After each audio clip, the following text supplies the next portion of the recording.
al señor Viceministro de Desarrollo Rural, Juan Pablo Díaz Granados.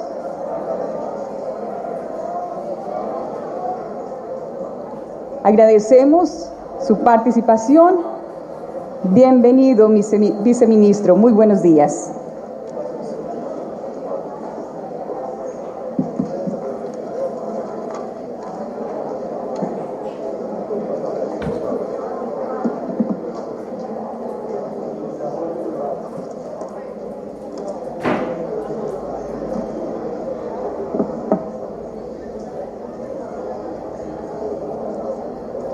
Muy buenos días para todos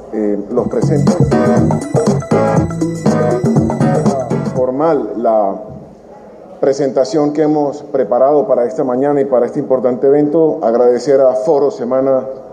a través de Carolina Urrutia. Gracias para todos y por conducto suyo a todos su equipo de colaboradores.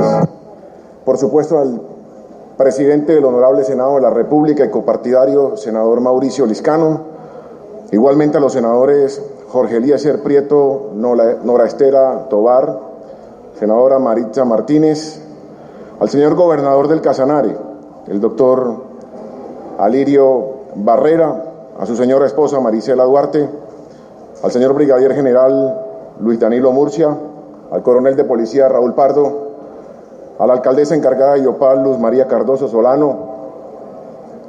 a la presidenta de la Asamblea Departamental, Sonia Bernal, y a los honorables diputados que nos acompañan, concejales municipales y de otros municipios del departamento, a los compañeros del Gobierno Nacional, a los panelistas que nos han precedido en el uso de la palabra y a aquellos que posteriormente lo harán, a la dirigencia gremial, a los medios de comunicación, a todos un saludo muy cordial y muy especial. Pues haremos ingestos esfuerzos por resaltar las bondades del departamento en 20 minutos, que es lo que los panelistas nos han dado, pero entendiendo que hay una restricción del tiempo, quisiéramos entonces hacerlo. Por supuesto, el sector de la agricultura es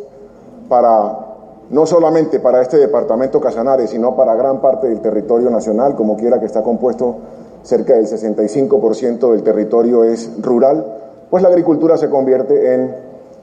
quizás el vehículo dinamizador más importante para efectos del desarrollo nacional.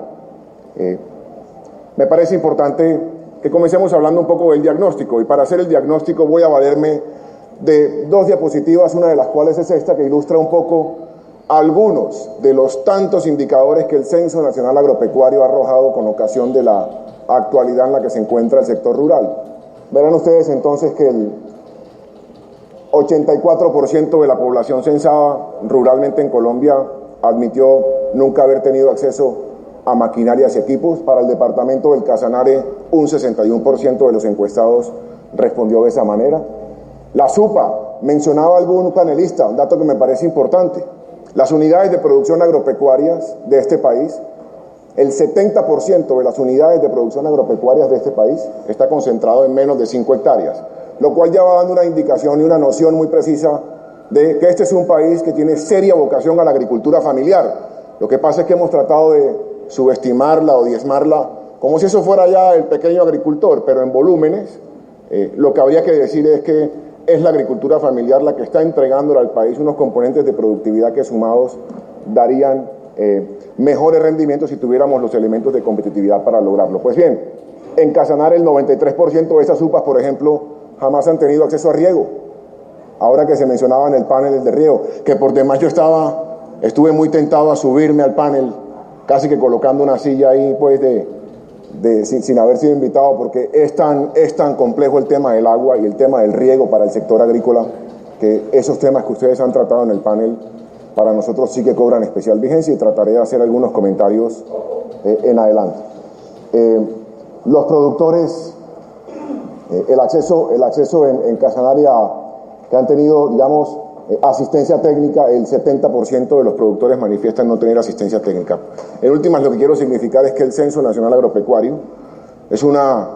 decisión política adoptada por el gobierno del presidente Santos, a la que muchos gobiernos la habían rehuido. Hay que notar que hace 50 años no se hacía censo, entonces estábamos volando sin instrumentos. que difícil ha de ser volar un avión sin instrumentos o sin carta de navegación. Y por supuesto que a sabiendas de lo que iba a ocurrir aquí,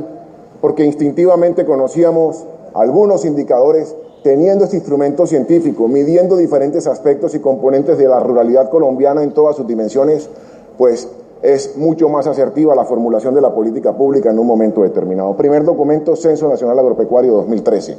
No menos importante, el documento de la misión rural o la misión para la transformación del campo. Déjenme resumirlo de esta manera, un poco para que entendamos la dimensión del reto, el compromiso del que estamos hablando. Ha dicho la misión rural, un grupo de expertos convocados por el gobierno nacional, grupo de pensadores totalmente autónomos e independientes para despolitizar la situación si se quisiera, entregó unas recomendaciones al gobierno y le dijo, vea, si ustedes quieren de verdad, si el país quiere de verdad que el agro colombiano vuelva a ser un motor de desarrollo importante, entonces en los próximos 15 años, es decir, al año 2030, usted tiene que dedicarle al agro la no despreciable suma de 182 billones de pesos. Eso es lo que se necesitaría para dejar al día o digamos en un nivel de competitividad superior al que tenemos hoy a la agricultura colombiana, y eso equivale al 1% del PIB, anotando por demás que la pobreza rural es 2.5 veces más alta que la pobreza urbana. Entonces, si una casa construirla en el sector urbano ha de costar 40 o 50 millones de pesos, muy seguramente en el sector rural nos va a costar un poco más, solo para traer a colación un ejemplo significativo. El campo debe ser generador de bienestar, y entonces ha dicho la misión rural 182 billones que equivalen al 1% del PIB en los próximos 15 años. Y aquí incluyo, por supuesto, lo que se comentaba en el panel, que es todo aquello que tiene que ver con infraestructura de riego y drenaje, que es todo aquello que tiene que ver además con comercialización, con asistencia técnica, con acceso a insumos, con maquinaria y con elementos de productividad que hagan realmente que la agricultura colombiana entonces encuentre mejores bienestares. Voy a hablar un poco de lo que estableció el Acuerdo de La Habana en el punto número 1. No porque quiera politizarles el foro, y en esto quiero ser también muy gráfico y muy sincero, sino porque muchos colombianos perdimos de vista una afirmación que el señor presidente de la República hace ya 4 años hizo cuando se pactó el punto número 1 de La Habana. Realmente el presidente hizo 2 afirmaciones en una misma alocución. Una que es muy recordada y la segunda no tanto. Pues yo me voy a encargar de hablar un poco de la segunda. Me parece importante reivindicarla. Dijo el presidente, palabras más, palabras menos, primera afirmación, nada está acordado hasta que todo esté acordado. De esa todo el país se acuerda. Creo que la que muchos olvidamos es aquella en la cual el presidente dijo, independientemente de que el acuerdo se firme o no, y esto se dijo hace 4 años, lo que se acordó en el punto número 1 de La Habana en cuanto a desarrollo rural es un imperativo para la política pública nacional. Es decir, eso se hace con acuerdo o sin acuerdo. Y de hecho se ha venido haciendo. Se ha venido haciendo incluso antes de la firma del acuerdo. Por eso lo traigo a colación. Pues por supuesto con ocasión ya se firmó el acuerdo, pero antes del jueves de la semana pasada ya veníamos avanzando en algunas acciones que voy a encargar de reivindicar sobre este particular. Entonces, la reforma rural integral del campo, que cruza variables como la del Plan Nacional de Desarrollo, la misión de transformación del campo, recomendaciones de la OCDE, por demás lo del Censo Nacional Agropecuario, estableció erradicación de pobreza, promoción de la igualdad, cierre de brechas en el campo, cierre de las fronteras y protección del medio ambiente, y ahí incluyo el componente de aguas, reactivación del campo, especialmente de la agricultura familiar. Y vuelvo al tema de la agricultura familiar, y nos hemos propuesto a nivel del Ministerio de Agricultura tratar de quitarle un apellido que por allí le fueron endosando con el paso de los años a la agricultura familiar cuando le decían agricultura familiar campesina, y entonces eso resiente un poco a otros sectores como las etnias indígenas o como los afrodescendientes. Es porque cada uno tiene sus particularidades y cada uno tiene una cosmovisión de la agricultura un poco distinta, pues creo que es mejor dejarla en agricultura familiar. Y cuando digo que contrasto un poco la columna de la izquierda, solo para advertir en líneas muy gruesas a lo que vamos a apuntarle y estamos apuntándole hace un par de años en el Ministerio de Agricultura, pues en ese particular entonces decidimos tomar las siguientes decisiones. Primera decisión, conocida ya por todo el auditorio presumo, la liquidación del INCODER y la creación de 2 agencias dedicadas a funciones muy especializadas que tienen que tener mucha comunicación, por supuesto, pero que ameritaban un nivel de competencias totalmente autónomos. La Agencia Nacional de Tierras y la Agencia de Desarrollo Rural. Hemos creado además el Consejo Superior para la ordenación de la productividad rural o los suelos rurales, la Dirección de Mujer Rural, y aquí hago un reconocimiento muy público a la bancada femenina de Senado y Cámara,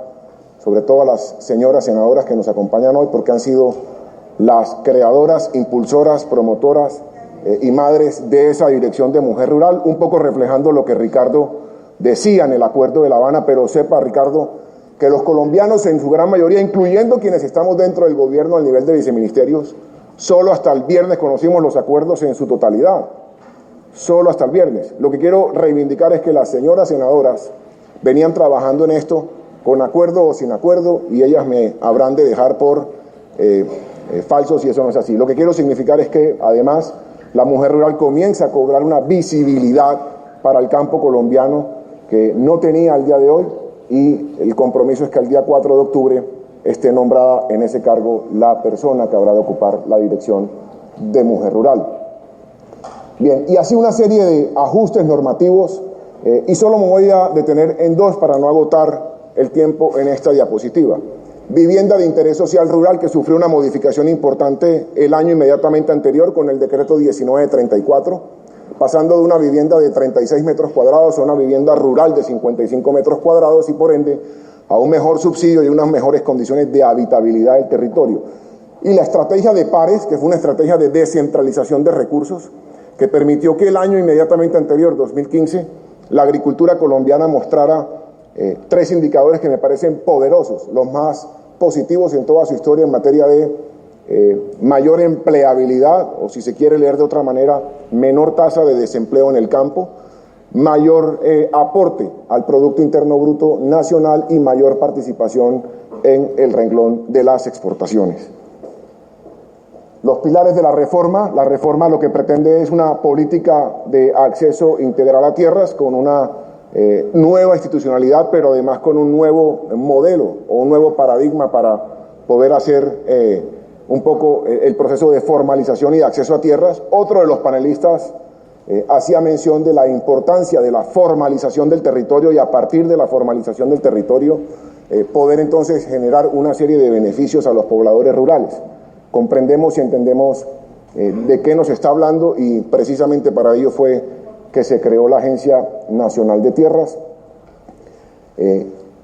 Muchos aplausos despertó una afirmación del doctor Ricardo cuando decía que qué bueno es no pensarse las políticas tanto desde 2.600 metros más cerca de las estrellas, sino un poco más mirando la visión del territorio. Quienes venimos de provincia, como muchos de los que estamos aquí seguramente, y hemos advertido de esa máxima, esto de desarrollo rural integral con enfoque territorial lo que procura es que la política pública ahora, por ejemplo, la de la Agencia de Desarrollo Rural, se construya más en el territorio, ¿sí?, de la periferia al centro y no del centro a la periferia. Y creo que ahí hay un gran cambio de paradigma, que va a tardar un par de meses o un par de años en ajustarse, pero ya importante ver cómo a lo largo, por ejemplo, del acuerdo también comienza a mencionarse el término de desarrollo rural integral con enfoque territorial. Eso no habrá de ser una leyenda urbana, eso más allá de eso debe convertirse en una premisa fundamental para efectos de las futuras políticas públicas en materia rural, con participación muy decidida de las comunidades en el territorio en el cual esa política va a tener efectos, pero además entendiendo las diferentes particularidades y condiciones que tiene y características que tienen los territorios en Colombia, los cuales ya no pueden ser vistos sobre la base de una cuadrícula de cuaderno en donde cada cúbito es exactamente igual al otro, sino cada territorio tiene sus características y sus particularidades. Y luego los planes nacionales para la reforma rural integral. Y aquí quiero reivindicar una de las tantas reivindicaciones que me tocaría hacer y seguramente voy a hacer en esta intervención al equipo de la gobernación y al liderazgo del señor gobernador.